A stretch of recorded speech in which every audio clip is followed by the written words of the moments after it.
Scrubbing toilets at Wellington Elite Academy was supposed to be a temporary nightmare for a heavily pregnant 22-year-old hiding from her past. Instead, it became the exact place where her wealthy tormentors pushed her too far, triggering a catastrophic lockdown when a notorious syndicate boss and his private army arrived. Cold imported Italian marble was unforgiving on swollen joints. Cheyenne Jackson knew this better than anyone. At 28 weeks pregnant, her lower back throbbed with a persistent dull ache that radiated down to her ankles, which were currently squeezed into a pair of worn-out, unbranded sneakers. She dragged the heavy industrial mop bucket down the sprawling eastern corridor of Wellington Elite Academy, the wheels squealing in protest against the pristine floor. Wellington Elite, nestled in the affluent suburbs of Boston, Massachusetts, was less of a high school and more of a country club for the offspring of global billionaires, tech moguls, and corrupt politicians. Tuition ran a staggering $90,000 a year. The parking lot was a sea of matte black Range Rovers, Porsche Cayennes, and customized Mercedes G-Wagons. For Cheyenne, who was surviving on a meager $15 an hour and expired cafeteria leftovers, the academy was a different universe entirely. But she needed the meager health insurance, and more importantly, she needed to remain invisible. Cheyenne paused to wipe a bead of sweat from her forehead, her oversized grey janitorial uniform doing nothing to hide the prominent swell of her stomach. She placed a yellow wet floor sign near the entrance of the main atrium and began to work on a sticky spill near the lockers. "Oh my God, watch where you're dragging that biohazard bin." The shrill nasal voice echoed down the hallway, dripping with unearned superiority. Cheyenne didn't need to look up to know who it was. Chaya Allen. Chaya was the undisputed queen of Wellington Elite. As the daughter of a prominent Wall Street hedge fund manager and a former supermodel, Chaya possessed a staggering amount of wealth and a terrifying lack of empathy. Today, she was flanked by her two loyal shadows, Beatrice and Harper, all three of them clicking down the hallway in designer footwear that cost more than Cheyenne's annual rent. Chaya carried a pristine Hermes Kelly bag in the crook of her arm, sipping an iced matcha latte from a local artisanal cafe. "I'm sorry," Cheyenne murmured automatically, pulling the mop bucket closer to the wall to give the girls a wide berth. She kept her eyes glued to the floor, a survival tactic she had perfected over the last 5 months. Chaya stopped directly in front of Cheyenne. The rich girl's perfectly manicured toes, visible in her open-toed Christian Louboutin sandals, tapped impatiently against the dry section of the marble. "Did you just splash dirty water on my shoes?" Chaya demanded, her voice rising in a theatrical display of outrage. Cheyenne finally looked up, her heart hammering against her ribs. "No, miss. The mop didn't even touch—" "Are you calling me a liar?" Chaya interrupted, her eyes narrowing. She stepped closer, the overpowering scent of Chanel No. 5 suffocating the faint smell of industrial bleach that clung to Cheyenne's clothes. "These are custom, you trashy cow. They cost $4,000. But I guess someone who cleans toilets for a living wouldn't understand the concept of value." Beatrice and Harper giggled behind their hands, holding their smartphones up to capture the confrontation. Cheyenne took a deep breath, her hands trembling as they gripped the wooden handle of the mop. "Think of the baby," she reminded herself frantically. "Don't lose this job. You can't afford the hospital bills if you lose this job." "I apologize if I got too close." Cheyenne forced the words out, swallowing her pride. "I'll be more careful." Chaya smirked, clearly unsatisfied with the quick surrender. She looked at Cheyenne's swollen belly, a look of pure disgust, twisting her flawless features. "It's genuinely revolting that they let you waddle around here like a breeding sow. Shouldn't you be on welfare in a trailer park somewhere? Or did the baby daddy finally figure out you were nothing but a gold-digging rat and run for the hills? The words hit Cheyenne like a physical blow, stealing the breath from her lungs. Her hand instinctively drifted to her stomach, shielding her unborn child. Chaya had no idea how dangerously close to the truth, and yet how wildly incorrect she was.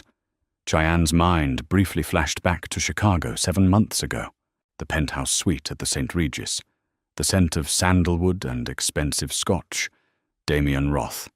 He hadn't been a one-night stand nor a mistake. He had been her entire world. Damien was a man of terrifying power and gentle touches, a businessman with ties to an underworld Cheyenne had only just begun to understand.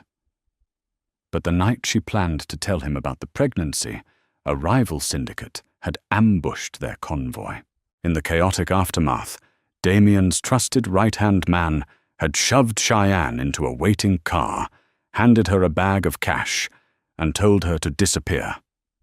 "He's gone, Cheyenne.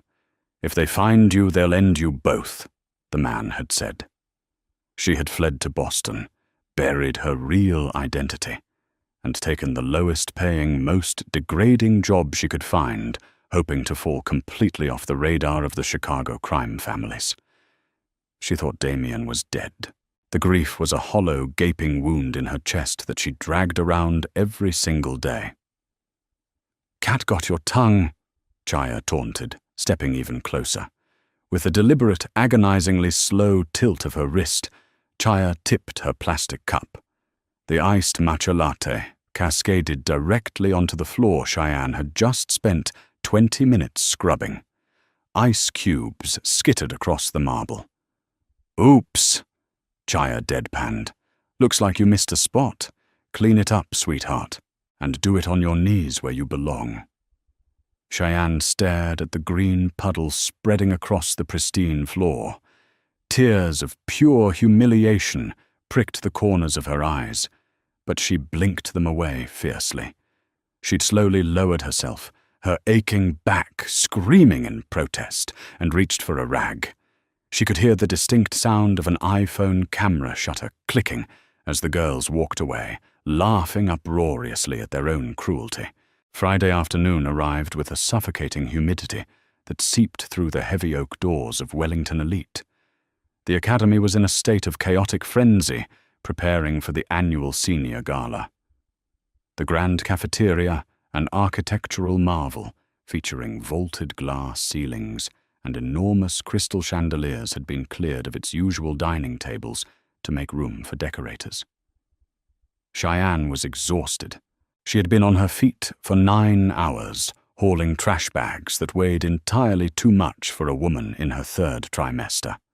Her doctor at Massachusetts General Hospital had explicitly warned her against heavy lifting, citing elevated blood pressure and early signs of preeclampsia, but Cheyenne had no choice. Rent was due on Monday. She was emptying a recycling bin near the temporary staging area when the screaming began. "Nobody leave this room, lock the doors." Cheyenne flinched, dropping a stack of broken cardboard boxes. Across the room, Chaya Allen was standing on the top of a velvet-cushioned chair, her face red with absolute fury. She was aggressively pointing at her bare left wrist. "My watch is gone!" Chaya shrieked, her voice echoing off the glass ceiling. "My Cartier Panthère, it's solid rose gold with diamond bezels, and someone in this room stole it." A hush fell over the 100 or so students and faculty members in the cafeteria.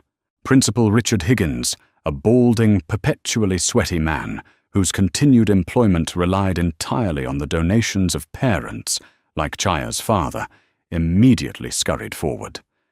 "Now, Chaya, let's not panic," Principal Higgins stammered, pulling out a handkerchief to dab his forehead. "Are you sure you didn't leave it in the locker room?"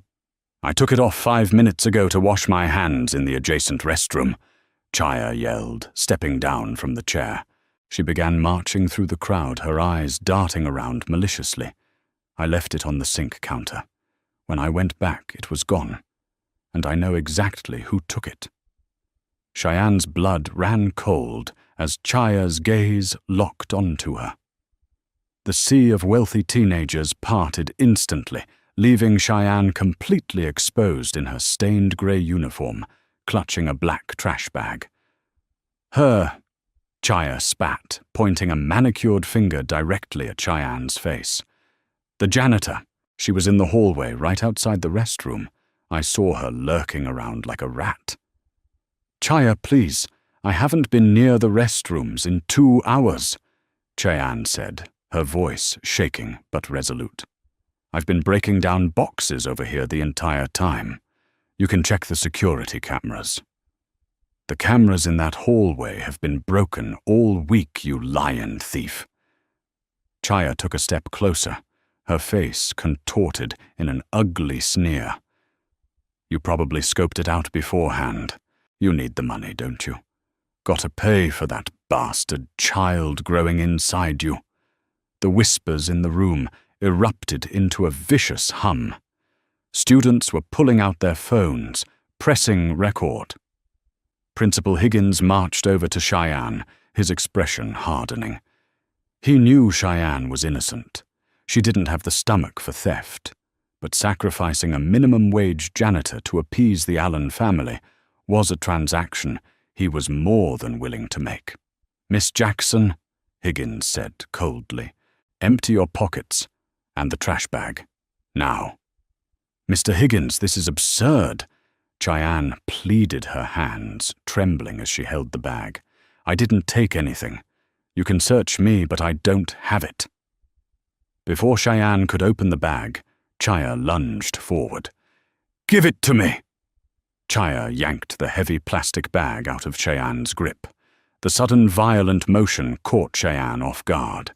Her worn sneakers slipped on a stray piece of glossy cardboard on the floor. With her center of gravity heavily shifted by the pregnancy, Cheyenne couldn't catch her balance. She fell hard. Her shoulder slammed into the cold marble floor, and the impact sent a shockwave of agonizing pain radiating through her entire body.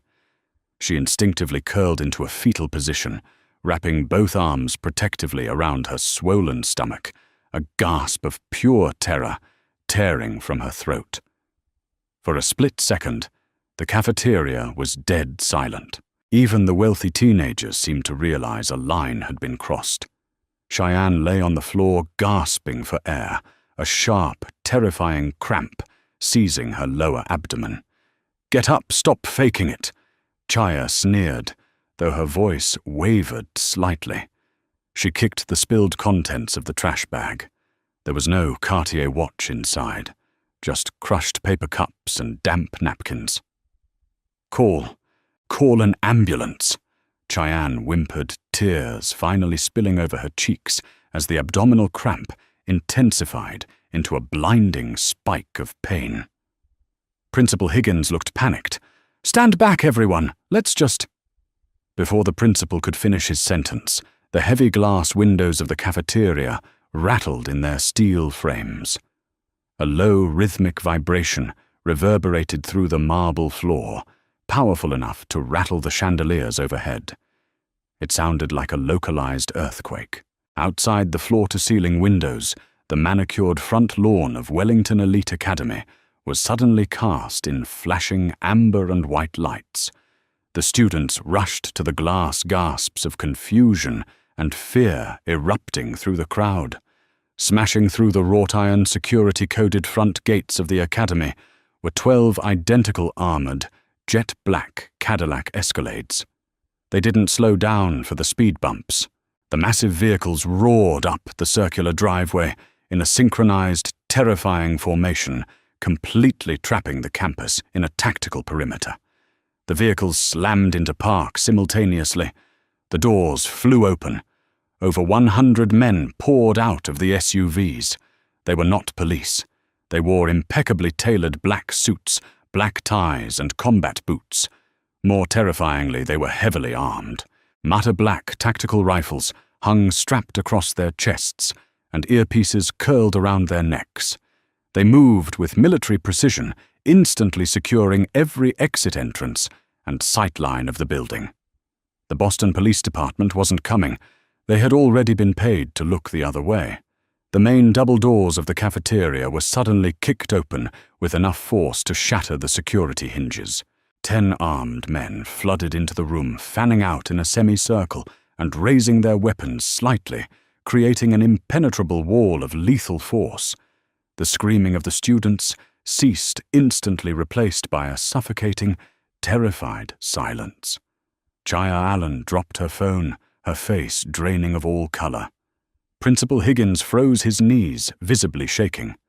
Then a final man walked through the shattered doors. He didn't wear tactical gear. He wore a bespoke, midnight blue Tom Ford suit that clung to his broad, athletic shoulders. His face was a masterpiece of cold, ruthless angles, framed by dark hair and a jawline set in pure granite. His dark eyes swept the room with the casual, terrifying authority of an apex predator inspecting a cage of terrified mice. Damian Roth was not dead. He had spent the last 7 months systematically dismantling the rival Chicago syndicate that had tried to assassinate him, drowning the underworld in fire until he had seized absolute control of the entire eastern seaboard. And he had spent every single day of those 7 months hunting for the woman he loved. Damian's icy gaze scanned the terrified crowd of teenagers. Then his eyes dropped to the floor. He saw the yellow wet floor sign. He saw the spilled trash. And then he saw her. Cheyenne was curled on the marble, trembling in her oversized grey uniform, clutching a heavily pregnant stomach that he hadn't known existed. The temperature in the room seemed to drop 20 degrees. The calm, calculated mob boss vanished, replaced by something ancient and violently unhinged. Damian Roth took a step forward, the sound of his leather shoes echoing like a gunshot in the silent room. Silence wrapped around the cafeteria like a suffocating shroud, broken only by Cheyenne's ragged gasps. Damian Roth did not run, but his strides devoured the distance between the shattered doors and the trembling woman on the floor in mere seconds. The 10 armed operatives in the room simultaneously raised their tactical rifles, creating an impenetrable steel ring around their boss and the fallen janitor. The click of safety levers being disengaged echoed ominously off the vaulted glass ceilings. Several students whimpered, dropping to their knees and covering their heads. Damian dropped to the cold marble, completely ignoring the expensive fabric of his suit. His large, scarred hands, usually instruments of violent command, hovered over Cheyenne with agonizing hesitation, as if terrified he might break her. Cheyenne. His voice broke a raw, devastating sound that completely contradicted his terrifying reputation. Look at me. Look at me, sweetheart. Cheyenne blinked through a haze of pain and tears. The world was spinning her abdomen, clenching with another sharp pain, but the scent of sandalwood and expensive scotch cut through the smell of cafeteria bleach. She opened her eyes, and her breath hitched. Damian, she whispered, her voice trembling. Am I dead? No. Damian vowed fiercely, his thumb gently wiping a tear from her cheek.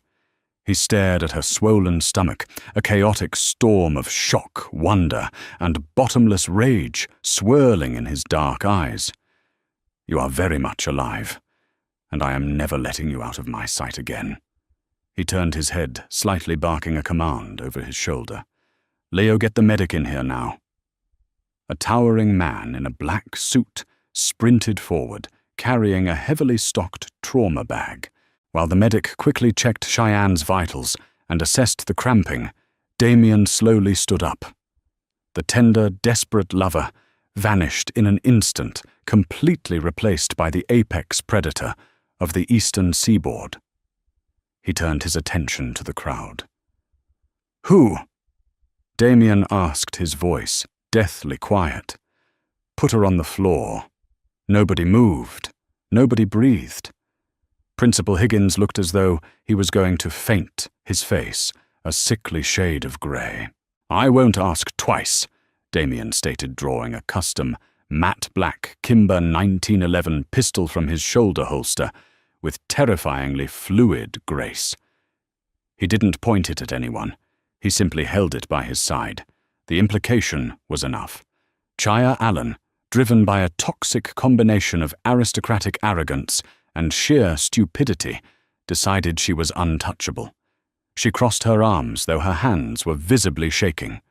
She brought it on herself. Chaya shouted, her shrill voice breaking the silence. She stole my Cartier watch. I was just taking back what belonged to me. Do you have any idea who my father is? He's Richard Allen. He manages portfolios for the Cabot family and Vanguard. You can't just storm in here. Damien's eyes locked onto Chaya. He tilted his head, a chilling, dead-eyed smile curving his lips. Richard Allen, Damien repeated smoothly, taking a slow step toward the terrified teenager. Founder of Allen Capital Management, a very prestigious firm. Tell me, Chaya, did your father ever explain to you exactly where his seed funding came from? Chaya faltered, stepping backward until her spine hit a lunch table. What are you talking about? Allen Capital is a front, Damien stated coldly, his voice echoing for the entire room to hear. Your father manages my syndicate's offshore accounts. He launders my money through high-yield real estate portfolios. He exists because I allow him to exist. He is for all intents and purposes my employee, which means, little girl, you are wearing my clothes, driving my cars, and flaunting my wealth. Chaya's jaw dropped, the color completely drained from her flawless, spray-tanned face. The entire student body stared at her in utter shock. And yet, Damien continued, his voice dropping to a lethal whisper. You dared to lay your hands on my woman. You threw the mother of my unborn child onto a marble floor. I didn't know, Chaya stammered, tears of genuine terror finally spilling down her cheeks. Please, I swear I didn't know. Damien turned to his right-hand man. Leo, call Kroll Inc. Have their forensic accountants liquidate every single asset Richard Allen possesses. Empty the trusts, freeze the Cayman accounts, and anonymously dump the transaction ledgers to the SEC. By 5 o'clock today, I want the Allens homeless and facing federal indictments. Understood, boss, Leo replied, instantly lifting his phone. Damien then turned his chilling gaze to Principal Higgins. Who owns this property? The Board of Trustees. Sir Higgins choked out. Buy it, Damien commanded Leo. Buy the debt, buy the mortgage, buy the land, then shut it down. Bulldoze it to the ground. Let these little sociopaths find a public school. Damien, Cheyenne gasped from the floor. Damien was instantly back at her side, the gun vanishing into his holster. The medic looked up, his expression serious but relieved. Boss, her water hasn't broken. It's severe round ligament pain and stress-induced cramping. But her blood pressure is dangerously high. We need to transport her to Brigham and Women's Hospital immediately. The VIP Shapiro Pavilion is already expecting us. Damien nodded. Without a moment of hesitation, he slid his arms under Cheyenne, lifting her effortlessly against his chest. She buried her face into the lapel of his Tom Ford suit, the scent of him finally convincing her this wasn't a dream. As Damien carried her out, flanked by a phalanx of heavily armed guards, the students of Wellington Elite Academy stood frozen in absolute terror, watching their privileged world burn to ashes. 3 days later, the chaotic hum of Boston felt 1,000,000 miles away. Cheyenne lay back against a mountain of plush hypoallergenic pillows in the penthouse recovery suite of Brigham and Women's Hospital. The room looked more like a 5-star hotel than a medical facility, featuring panoramic views of the city skyline, mahogany wood paneling, and an army of private nurses stationed outside the heavily guarded door. A monitor softly beeped next to her bed, confirming that her blood pressure had finally stabilized. More importantly, the steady rhythmic whoosh of a fetal heartbeat echoed from the machine, a sound that brought tears to Cheyenne's eyes every time she heard it. The heavy mahogany door clicked shut, and Damien walked into the room. He looked exhausted, the sharp lines of his face softened by a few days of dark stubble, but his eyes were entirely focused on her. He pulled a velvet chair right to the edge of her bed and took her hand, pressing his lips to her knuckles. "Doctor, Harrison says you're doing perfectly," Damien murmured, his thumb stroking her pale skin. "The baby is perfectly healthy. Just stubborn, like his mother." Cheyenne managed a weak smile, reaching out to trace the dark circles under his eyes. "You haven't slept, Damien."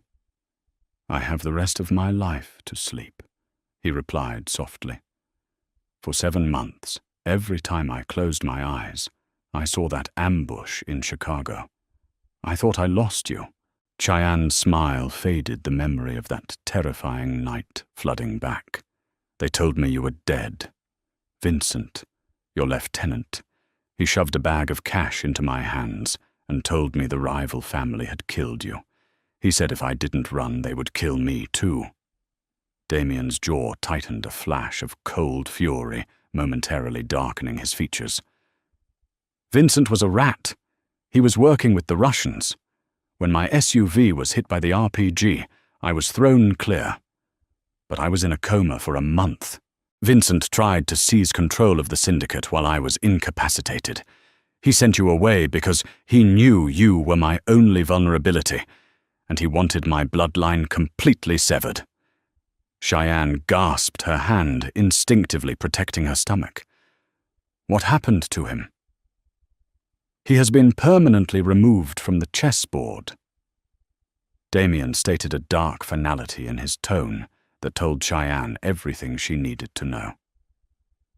"When I woke up, I purged the organization. I tore Chicago apart, looking for you.